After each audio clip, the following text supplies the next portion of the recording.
तो कैसे आप सभी। तो आज के इस वीडियो में हम लोग जानेंगे क्लास 8 के जो जेसीईआरटी पे बेस्ट है उसको हम लोग आज जानेंगे 1.3 को क्वेश्चन नंबर जो आपका है 7 को हम लोग सॉल्व करेंगे। तो क्वेश्चन नंबर जो 7 है वो कह रहा है निम्नलिखित प्रत्येक के लिए गुण के अंतर्गत उपयोग किए गुणधर्मों का नाम लिखें, यानी गुणधर्मों का नाम लिखना है।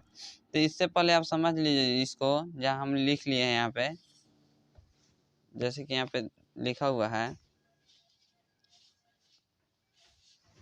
परिमेय संख्याओं के गुणधर्म, है ना। परिमेय संख्याओं के यहाँ पे गुणधर्म लिखना है, यहाँ पे लिखा हुआ है, समझाने है हमको और इसको बताना भी है। तो आप समझ लीजिएगा इसको, तो आगे आपको कोई दिक्कत होगा नहीं। तो हम लोग देखते हैं परिमेय संख्याओं के गुणधर्म। यहाँ पे है पहला क्रम विनिमय।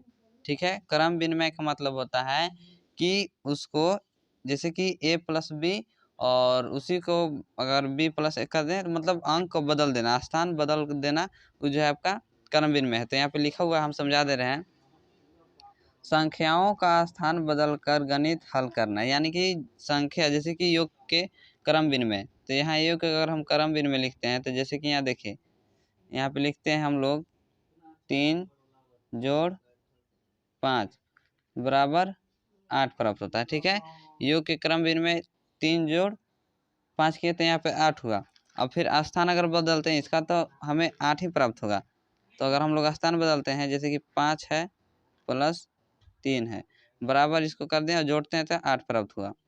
तो यानी कि जोड़ने के बाद वही प्राप्त हो और स्थान बदल दें, एक इस स्थान से दूसरे स्थान कर दें तो वही जो अगर प्राप्त होता है तो जो आपका है क्रम विनिमय है। अब जो है यहाँ पे जानेंगे गुणात्मक क्रम विनिमय। इसी तरह जैसे हम यहाँ के यहाँ पे बोल रहा है योग क्रम विनिमय और यहाँ पे बोला है गुणात्मक। तो गुणात्मक मतलब यहाँ गुना का साइन कर देंगे, है ना। यहाँ योग बोला है तो यहाँ पे योग कर देंगे हैं।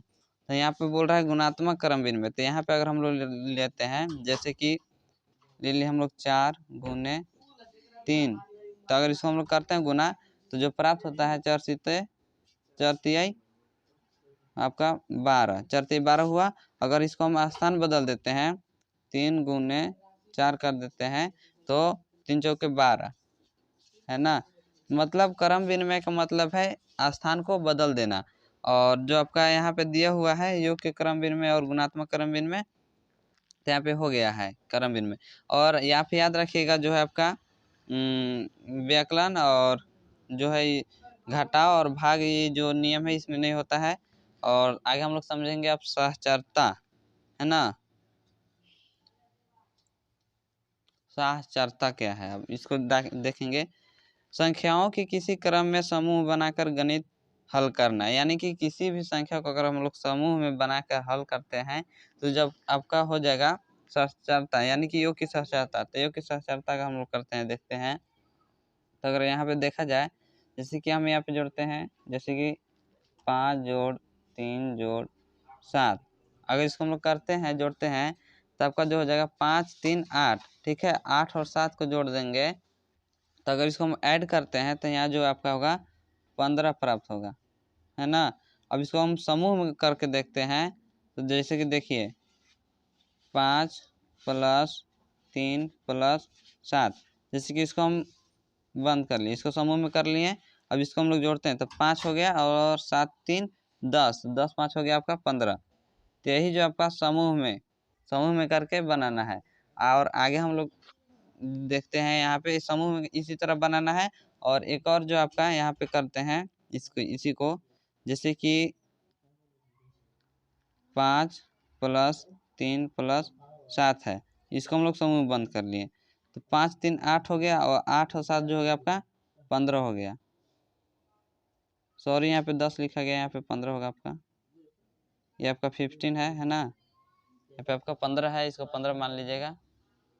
और आगे देखते हैं हम लोग गुणात्मक साहचर्यता। गुणात्मक साहचर्यता क्या है, इसी तरह मतलब उसको भी समूह में रखना है। यहाँ पे प्लस दिया हुआ है, यहाँ पे क्या होगा गुना होगा। गुणात्मक मतलब गुना और व्याकलन मतलब यहाँ पे भाग अथी होता है, सॉरी घटाना। ठीक है, घटाओ।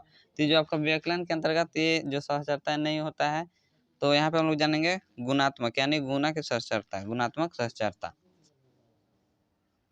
तो गुणात्मक साहचर्यता जो हम लोग यहाँ कर रहे हैं तो देखिए इसको हम लोग करते हैं यहाँ पे। तो जैसे कि हम मान लिए यहाँ पे 2 गुने 5 गुने 3 बराबर, इसको हम लोग गुना करते हैं तो आपको हो जाएगा 3 पचे 15 और 15 दूना की 30 होता है।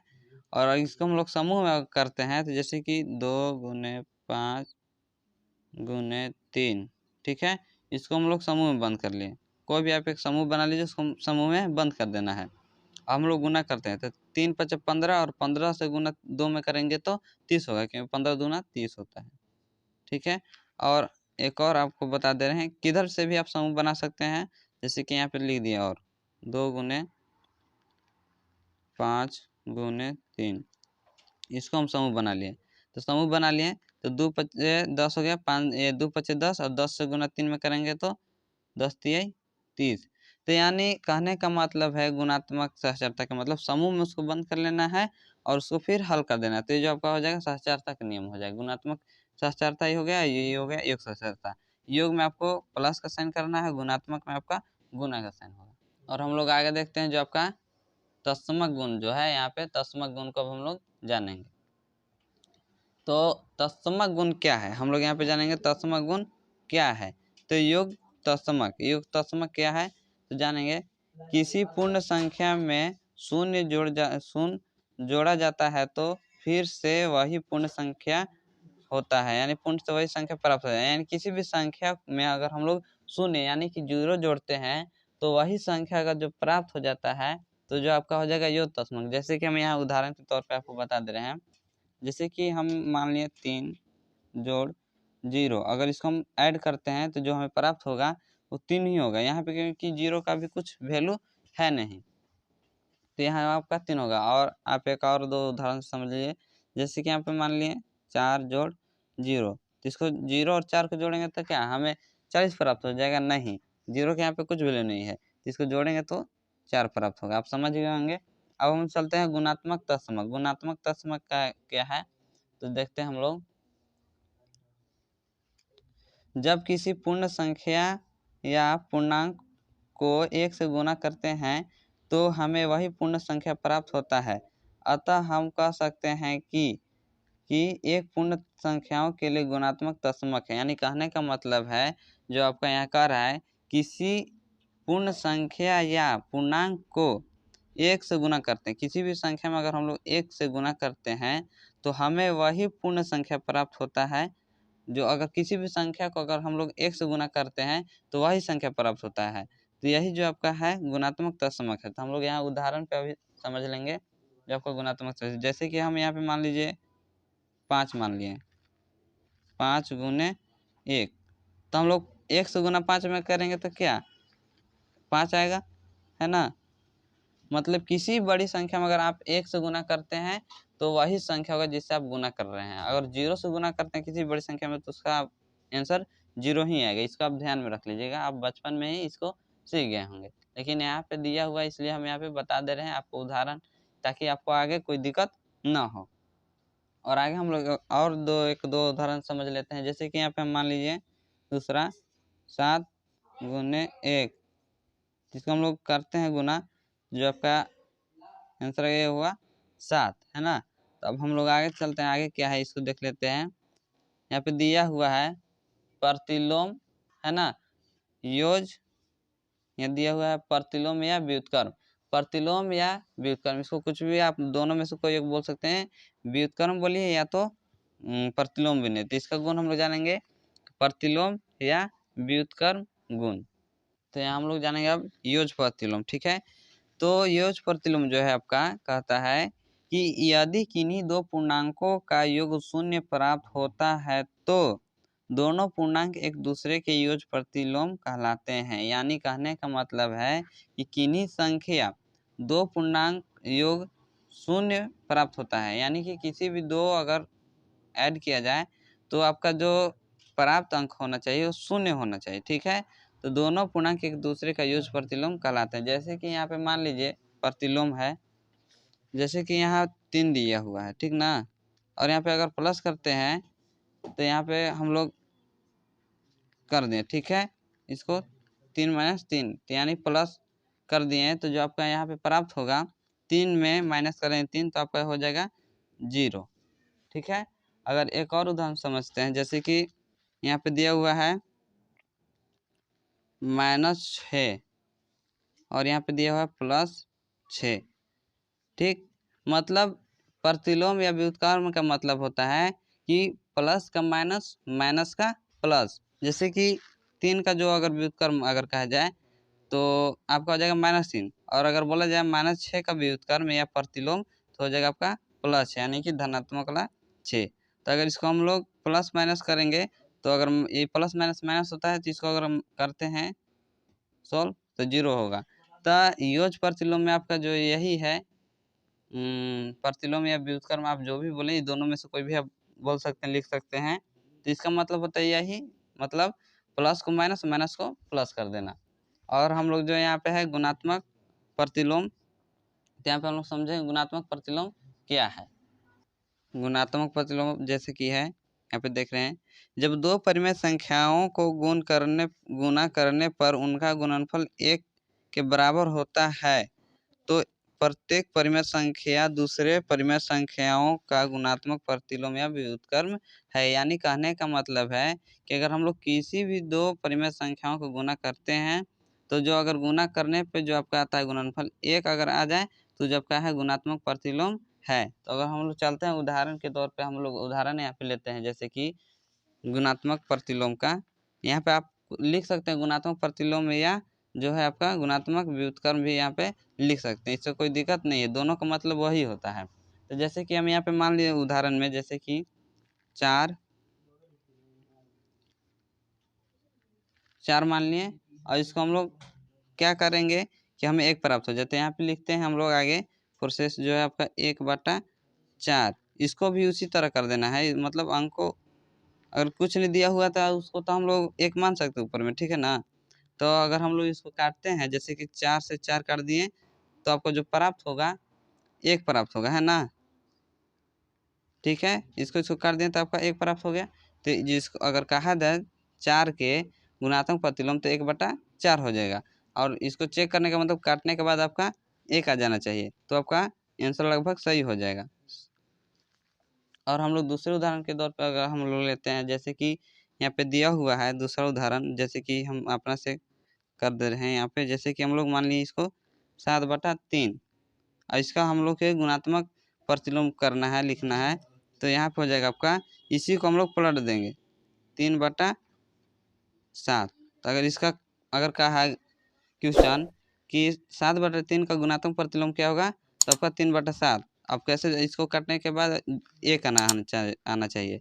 तो 3 से हम लोग काट दिए एक बार में, इसको भी एक बार में, फिर 7 को भी काट दिए, इसको भी एक बार में, इसको भी एक बार में, तो जो आया आपका 1 आया। तो यानी कहने का मतलब है किसी भी संख्या गुणात्मक प्रतिलोम अगर निकालना होगा तो आप इसी प्रोसेस में कर दीजिए, ताकि आपका जो गुणात्मक प्रतिलोम एकदम आसान से निकल जाए। आप समझ गए होंगे बहुत अच्छे से, है ना। तो अगर आप समझते हैं तो अपने दोस्तों के पास ज़रूर शेयर करें, ताकि इस वीडियो के माध्यम से वो भी सीख सकें।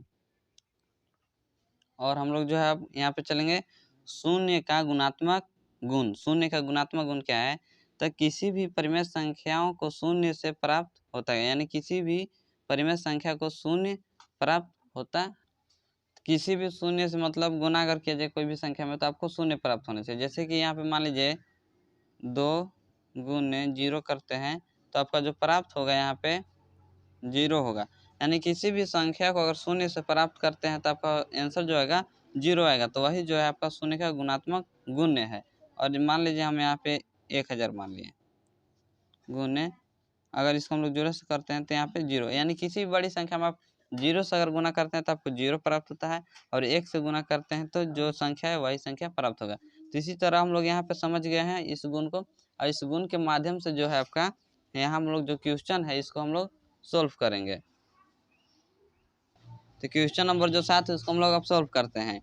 निम्नलिखित प्रत्येक के लिए गुण के अंतर्गत उपयोग किए गुणधर्म के नाम लिखना है। यहाँ पे गुणधर्म का नाम लिखना है। तो यहाँ पे जैसे कि हम यहाँ पे बताएं आपको सब, जो आपको यहाँ पे बताएं क्रम विनिमय, सचरता, तत्समक, गुणात्मक तत्समक, इसी के प्रयोग से यहाँ पहचानना है जो है अंक, ये मतलब ये कौन सा गुणधर्म यहाँ पे किया गया है। जैसे कि आप देखते हैं -11/14 गुने -3/5, ठीक है। LHS में दिया हुआ, इसको RHS में देखा जाए तो -3/5 गुने -11/14। तो ये जो आपका इधर उधर बदल दिया गया है, जैसे कि LHS में -11/14 है, इधर RHS में दे दिया है इधर -11/14। और इसको देख रहे हैं LHS में -3/5 यहाँ पे दिया हुआ है, और RHS में भी यहाँ दे दिया है फर्स्ट में शुरू में -3/5। तो यहाँ पे हम यहाँ पे आपको फिर से बता दे रहे हैं, जैसे कि क्रम भिन्न में अंक बदला हुआ है, ठीक है, स्थान बदला गया है ना, तो उसी तरह जो आपका यहाँ पे इसका भी स्थान बदला गया है। इस गुण का जो नाम हो जाएगा यहाँ पे आपका, तो हो जाएगा आपका गुना दिया है, इसलिए यहाँ पे हो जाएगा गुणात्मक क्रम विनिमय। इसका आंसर जो हो जाएगा आपका गुणात्मक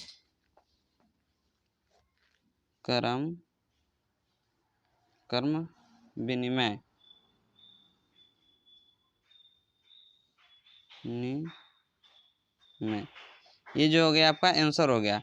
इसी तरह अगर हम आगे देखते हैं, जैसे कि दिया हुआ है -5/2 गुने -7/4, ठीक है, गुने 1/3 बराबर -5/2 गुने -7/4 गुने 1/3, यानी कि जो दिया हुआ है इस समूह में दिया हुआ है, तो समूह में किसको यानी कि साक्षरता करते हैं, ठीक है, साक्षरता के नियम से हम लोग इसको जान रहे हैं।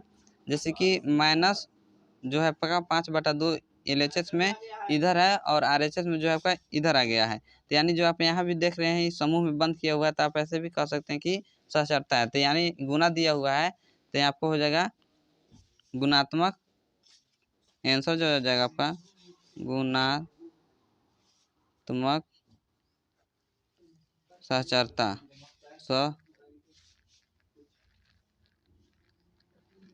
ये जो आपका आंसर होगा गुणात्मक साक्षरता। और हम लोग यहाँ पे देखते हैं -4/7 गुने 1 है बराबर 1 गुने माइनस जो आपका 4/7 है बराबर -4 यहाँ पे 7 है, तो यहाँ पे देख रहे हैं गुना करने पे इसको करेंगे तो 1 आएगा, तो 1 जो आता है कौन सा गुण होता है अभी बताएं। तो यहाँ पे जो होगा आपका गुणात्मक तत्समक, यहाँ पे जो हम बता दिए हैं, है ना, इसको बताए हैं 1 से गुना करने पे वही अंक संख्या प्राप्त होगा। इसका जो आंसर हो जाएगा सी का आपका, सी का आंसर जो होगा गुणात्मक तत्समक, यहाँ योग पुस्तक योग होता, तो यहाँ पे इसका जो आंसर हो जाएगा सी का गुणात्मक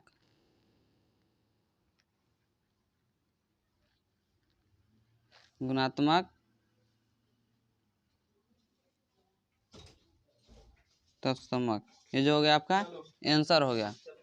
और यहाँ पे हम लोग देखते हैं डी को अब सोल्व करते हैं, तो जैसे यहाँ पे दिया हुआ है -9/16 गुने 16/-9 बराबर LHS में दिया हुआ है, इधर RHS में देखते हैं, तो 16/-9 गुने -9/16 और बराबर आया है 1।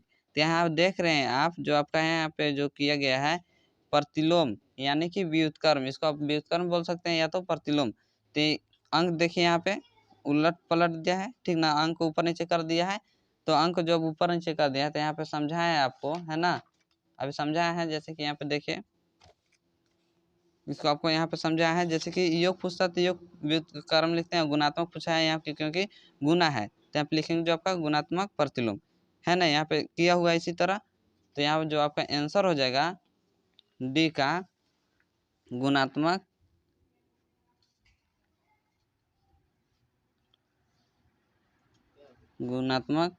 प्रतिलोम। अगर यहाँ पे योग यानी प्लस का साइन दिया रहता तो यहाँ पे हो जाएगा योग का गुणात्मक प्रतिलोम।